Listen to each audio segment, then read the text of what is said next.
Pre, anong nangyari sa'yo, pre? Wala na naman naiwanan mo. Okay lang yan, pre.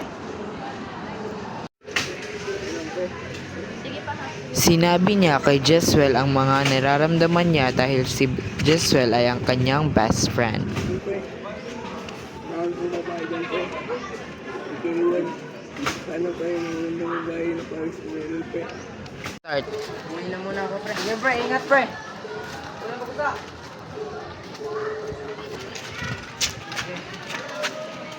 Anong nangyari kay Alex, pre? Hindi ko alam, pre. Bakit malungkot si Alex, pre? Hindi ko talaga alam, pre. Pasensya na, pre.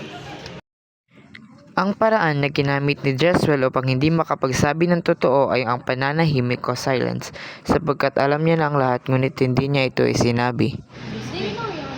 Yes, Ben. Nangyari. My marker went missing earlier, and I think she stole it.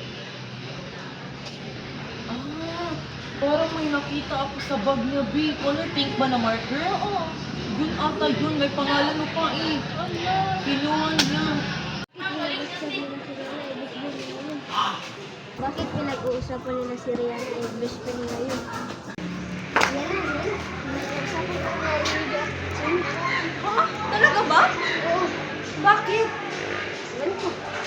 Pero pinag-usapan ko. Ha? Ang pinag-uusapan ay hindi sa Shopee. Di ba gusto mo yung clip? Oo, Ay, go! May 70% raise ka. Ako na magbabayad. From 100 pesos to 30 at free shipping pa.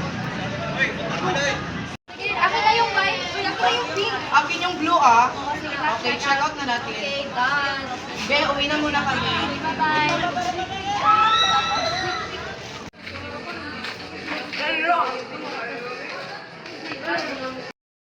Ito naman ang pag-iwas o evasion.